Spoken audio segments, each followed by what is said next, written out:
আজকে আমাদের নতুন লেকচার নাম্বার 3 ক্লাস 9 এর। তো যে টপিকস গুলো আজকে আমি নেব এবং লেকচার নাম্বার 4 এ যে টপিকস গুলো আমি পড়াবো সম্ভবত হলেও হতে পারে সাধারণ তুলাযন্ত্র একটা টপিক যেতে পারে, লেকচার 5 এ এটা আসতে পারে। আমি চেষ্টা করব দুটো লেকচারে কভার করার। তো যদি হয় নালে একটা লেকচারে হলেও হতে পারে, নালে দুটো লেকচার লাগবে। আজকে আমাদের লেকচার 3 তে টপিকসটা লক্ষ্য করো। কি কি নিতে চলেছি, যে রৈখিক স্কেলের সাহায্যে কোনো বস্তুর দৈর্ঘ্য। সাপোজ ধরো এই একটা বস্তু নিয়েছি, তাহলে এই বস্তুর দৈর্ঘ্য আমি রৈখিক স্কেল ব্যবহার, আমরা যেটা জ্যামিতিক স্কেলে আমরা ইউজ করি না, জ্যামিতিক স্কেল, সেটাই হচ্ছে আমাদের রৈখিক স্কেল। ওই রৈখিক স্কেলের সাহায্যে আমি এই বস্তুটার দৈর্ঘ্য পরিমাপ করব। তো স্কেলটাকে বসাবো, স্কেলের জিরো দাগকে এখানে বসাবো, এখানে স্কেলের জিরো দাগ। তো জিরো দাগকে বসানোর পর স্কেলের যে অন্তিম দাগটা, এই যে স্কেলের যে অন্তিম দাগটা যে এখানটা আমরা লক্ষ্য করছি যে এই বস্তুটার দৈর্ঘ্য স্কেলের যে দাগটাতে ছেদ করে আছে, স্কেলের যে দাগটা সোজাই আছে, তো সেই দাগটাকে আমি কিভাবে নোট করব। দেখো আমার চোখ এইদিকে এইভাবে তাকাতে পারি, এরকম ভাবেও তাকাতে পারি, এরকম সোজা দৃষ্টি করে, এরকম সোজা দৃষ্টি করে তাকাতে পারি, চোখটা এইদিকে চলে গেছে, এরকম করে এইভাবেও তাকাতে পারি। আবার কিভাবে তাকাতে পারি না, এইরকম দৃষ্টি করেও তাকাতে পারি,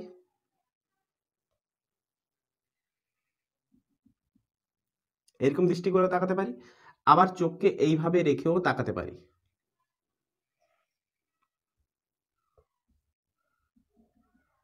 এইভাবে রেখেও তাকাতে পারি।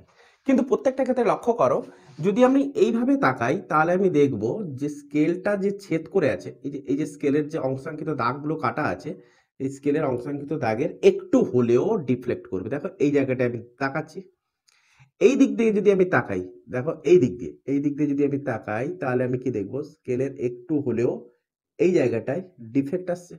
তার মানে এটাকে যদি জুম করি তাহলে স্কেলটার ক্ষেত্রে আমি কি দেখতে পাচ্ছি, এইটা হচ্ছে পারফেক্টলি আমি দেখতে পাচ্ছি। এইভাবে যদি আমি তাকাই পারফেক্টলি, যদি এইভাবে তাকাই তাহলে এই জায়গাটা দেখতে পাচ্ছি, আর এইভাবে যদি তাকাই তাহলে এই জায়গাটায় আমি নোট করছি। তাহলে দুটো ডিফারেন্ট পয়েন্ট আমি নোট করতে পারছি। কিন্তু যে জায়গাটায় বস্তুটা অবস্থান করছে সেই পার্টিকুলার দাগটা কোনটা হবে, তাহলে কিভাবে নোট করলে গিয়ে আমরা পাবো, যদি আমরা লম্বভাবে স্কেলের সাথে লম্বভাবে চোখ রেখে যদি আমরা লক্ষ্য করি, বা ওই তলের সাথে লম্বভাবে চোখ রেখে যদি আমরা লক্ষ্য করি, এরকম করে লম্বভাবে এরকম সোজা, যে আমাদের চোখের মানে আমাদের চোখের যে দৃষ্টি, ওই দৃষ্টির সাথে তল যেন লম্বভাবে, দৃষ্টির সাথে দৃষ্টি এই তলেই, তাহলে লম্বভাবে অবস্থান করছে, 90 ডিগ্রি কোণে যদি অবস্থান করে তখনই আমরা একদম সঠিকভাবে পাঠটা নিতে পারছি।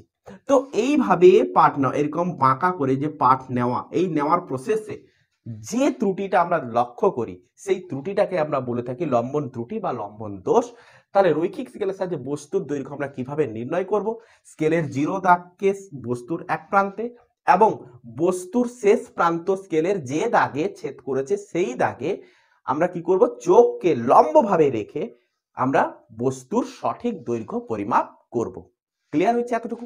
তো নেক্সট দেখো 2 নম্বর কোশ্চেনে লক্ষ্য করো যে বক্ররেখার দৈর্ঘ্য রৈখিক স্কেলের সাহায্যে কিভাবে পরিমাপ করবে। যে এরকম একটা বক্ররেখা, তো রৈখিক স্কেলের সাহায্যে আমরা কিভাবে পরিমাপ করব। তো ফার্স্টে আমি কি করব, এই বক্ররেখার এক প্রান্তে একটা সুতো নেব, একটা সুতো নেব। তাহলে এক প্রান্তে সুতোর এক প্রান্তকে সেট করলাম, তো একটু একটু একটু করে সুতোটাকে বসালাম, সুতোটাকে ওই বক্ররেখার উপরে বসিয়ে যতদূর পর্যন্ত হলো ততদূর পর্যন্ত সুতোটাকে নিয়ে কেটে নিলাম। এবারে ওই সুতোটাকে নিয়ে রৈখিক স্কেলের উপরে বসাবো, তো রৈখিক স্কেলের উপরে বসালে যতটা দৈর্ঘ্য সুতোটা দেবে, ওই সুতোটা যতটা রৈখিক স্কেলে যতটা দৈর্ঘ্য দেবে সেই পরিমাণ দৈর্ঘ্য পরিমাপ করব, দিয়ে বলবো বক্ররেখার দৈর্ঘ্য এত সেন্টিমিটার হলো। ধরো 7.8 সেন্টিমিটার, তাহলে বক্ররেখার দৈর্ঘ্য কত না 7.8 সেন্টিমিটার। ক্লিয়ার হয়েছে? নেক্সট গোলকের ব্যাস কিভাবে নির্ণয় করব। তাহলে ফার্স্ট গেল, সেকেন্ড গোলকের ব্যাস। তাহলে গোলক হয়ে থাকে কি, ফুটবল দেখেছো 3D গোলক হচ্ছে 3 ডাইমেনশনাল, গোলক হচ্ছে কেমন না 3 ডাইমেনশনাল, ভেতর সাইডটাও রয়েছে। তো এইরকম একটা গোলকের ব্যাস আমরা কিভাবে নির্ণয় করব, গোলকের ব্যাস, এই যে ব্যাসটা আমরা কিভাবে নির্ণয় করব না, নির্ণয় করার জন্য কি করব, এই গোলকটাকে একটা টেবিলের উপরে রেখে দিলাম। তো টেবিলের উপরে রেখে দিয়ে গোলকের এক সাইডে কি করলাম, একটা কাঠের বোর্ড রেখে দিলাম। গোলকের এক সাইডে কি করব, একটা কাঠের বোর্ড রেখে দেব, একটা কাঠের বোর্ড রেখে দিলাম। এটা হচ্ছে আমাদের কাঠের একটা বোর্ড। গোলকের আরেক সাইডে কি করব, আরেকটা কাঠের বোর্ড আমরা রেখে দেবো। এটা হচ্ছে আরেকটা কাঠের বোর্ড। ক্লিয়ার? গোলকের আরেক সাইডে কি করলাম, আরেকটা কাঠের বোর্ড রেখে দিলাম। তাহলে এই দুটো কাঠের বোর্ডের মধ্যবর্তী যে দূরত্ব, এই দুটো কাঠের বোর্ডের মধ্যবর্তী যে দূরত্ব, এই দূরত্বটাই কি হবে, ওই গোলকের ব্যাস। গোলকের ব্যাস। তাহলে কিভাবে পরিমাপ করলাম, একদম ইজি। নেক্সট, একটা বইয়ের পাতার বেদ আমরা কিভাবে নির্ণয় করব। একটা বই, সাপোজ ধরো তোমার কাছে, আমার কাছে এই বইটা রয়েছে,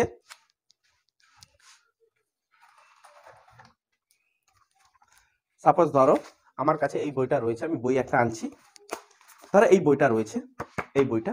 তো এই বইটার মধ্যে কটা পেজ আছে, পেজ আমি গুনে নিলাম। লাস্ট পেজ ধরো 100টা যদি হয়ে থাকে, পেজে আমি লাস্ট কাউন্ট করব, দেখবো যে 100 লেখা আছে। তাহলে টোটাল বই পাতার সংখ্যা হচ্ছে 50টা। তাহলে আমি, আমার কাছে একটা বই আছে, তাহলে এটা ক নম্বর কোশ্চেন, 3 নম্বর। বই এর পাতার সংখ্যা আমরা পেলাম ধরো 50টি। আমি যদি আলফাবেটিক্যালি লিখি তাহলে এনটি। ক্লিয়ার?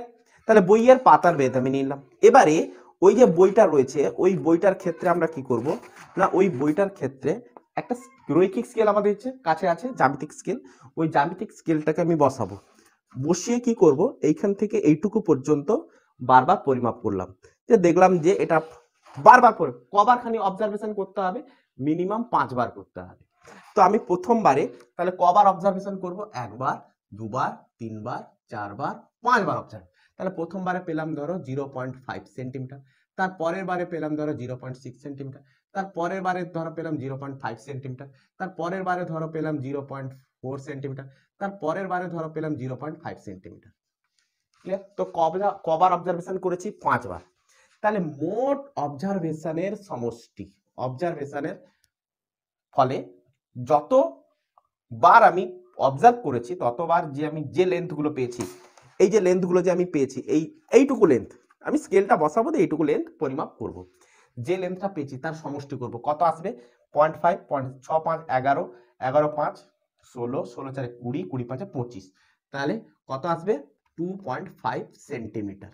কতবার আমি করেছি, 5 বার অবজার্ভ করেছি, তাহলে বাই কি করব, 5 দিয়ে ভাগ করে দেবো, দিলে দিলে কত আসবে, 0.5 সেন্টিমিটার। ক্লিয়ার? তাহলে বই পাতার বেধটা আমি, গড় বেধটা আমি কত পেলাম, তার সেকেন্ড আমি কি পেলাম না, গড় বেধ সমান 0.5 সেন্টিমিটার, যাকে আমি ধরো ডি চিহ্ন দ্বারা প্রকাশ করলাম। তাহলে একটা পাতা, এই যে একটা পাতা রয়েছে না, এই যে একটা পাতা, এই একটা পাতার বেধ কত পাবো, এই একটা পাতা কতটা বেধের, অতএব বইয়ের পাতার বেধ উপর লিখে দিচ্ছি, অতএব একটি পাতার বেধ, একটি পাতার বেধ সমান কত পাবো না, 0.5 ডিভাইডেড বাই কটা পেয়েছিলাম, 50টি। 50টা সংখ্যা, পাতার সংখ্যা কটা ছিল, 50।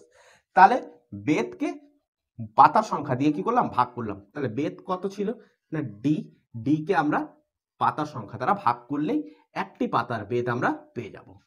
ক্লিয়ার হয়েছে, বোঝা গেছে? তাহলে বইয়ের একটি পাতার বেধ আমরা পেয়ে গেলাম। নেক্সট আমরা পার করতে চলেছি কি না, মটর দানার ব্যাস। মটর দানা ডেফিনেটলি ছোট হয়ে থাকে, তো মটর দানার ব্যাস আমরা কিভাবে নির্ণয় করব, একটু রাফ করে দিই এখানটায়। 4 নম্বর কোশ্চেন, মটর দানার ব্যাস আমরা কিভাবে নির্ণয় করব, লক্ষ্য করো। একটা মটর দানার ব্যাস কিভাবে নির্ণয় করা যায়, ভালো করে খেয়াল করবে।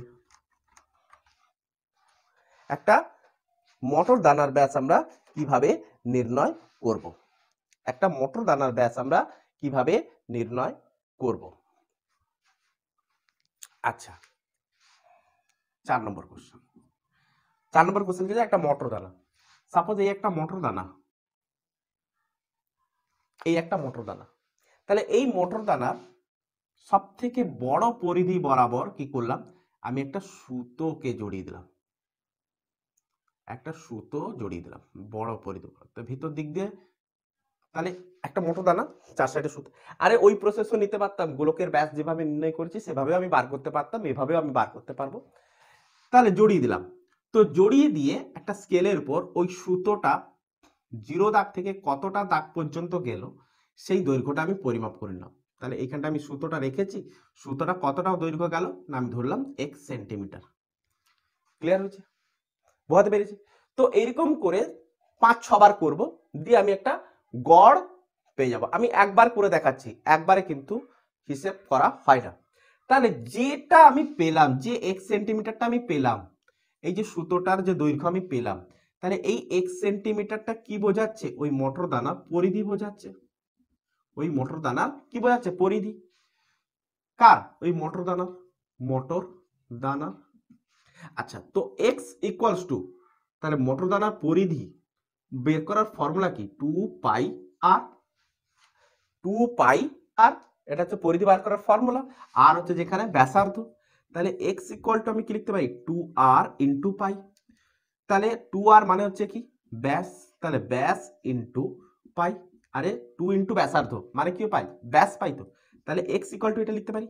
তাহলে মোটর দানার ব্যাস সমান কত আসবে? x বাই পাই।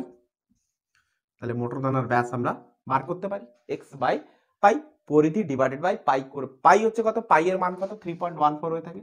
3.14 বা 22/7 বসিয়ে দাও, যে x এর মান যেটা পাবে ব্যাস পেয়ে যাবে মোটর দানা। নেক্সট 5 নম্বর কোশ্চেন, গৃহ বর্তনীতে ব্যবহৃত তামার তারের ব্যাস।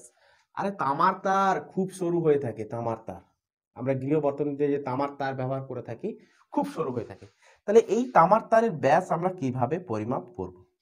তাহলে এই তামার তারটাকে কি করব না, একটা আমি চোঙ নেব। একটা চোঙ নেব। চোঙ, একটা চোঙের উপরে কি করব? এই তামার তারটাকে বারবার পাকাতে থাকবো, যতটা সম্ভব পাকিয়ে নিলাম। ধরো এতটুকু গেছে তারটা। তাহলে যাওয়ার পর কবার পাকিয়েছি? 1 2 3 4 5 6 7 8। তাহলে পাক সংখ্যা সমান কত না 8 বার। এবার আমি একটা রৈখিক স্কেল নেব। রৈখিক স্কেলটা এখান থেকে এতটুকু বসাবো। কতটা দৈর্ঘ্য আমি পেলাম? সাপোজ ধরো x। সাপোজ ধরো, আরে রৈখিক স্কেল মানে যেটা বুঝতে পারছো, রৈখিক স্কেল মানে আমার কাছে এখানে স্কেল যদি থাকে তো আমি দেখাচ্ছি যে রৈখিক স্কেল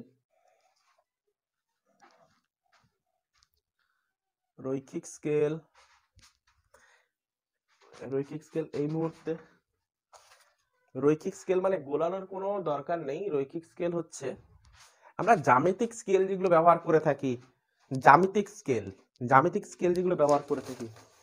বলছি রৈখিক স্কেল আমার এখানে ছিল, মনে হয় সম্ভবত নিচে নিয়ে চলে গেছি। রৈখিক স্কেল যদি না, রৈখিক স্কেলটা পাইনি। এই যে স্কেল স্টেনলেস স্টিলের যে স্কেল, এই স্কেলগুলোকে আমরা রৈখিক স্কেল বলে থাকি। যে এই স্কেলগুলো দিয়ে আমরা কি করব? এই দৈর্ঘ্যটাকে পরিমাপ করব। 0 দাগটাকে কি করব? এখানে বসাবো, যে কতটা দৈর্ঘ্য হয়েছে না দেখতে পাচ্ছি আমার স্কেল অনুযায়ী 5.5। তাহলে x ইকুয়াল টু কত পেয়েছি? তাহলে এই তারের দৈর্ঘ্যটা, তাহলে পাকানো তারের দৈর্ঘ্য, পাকানো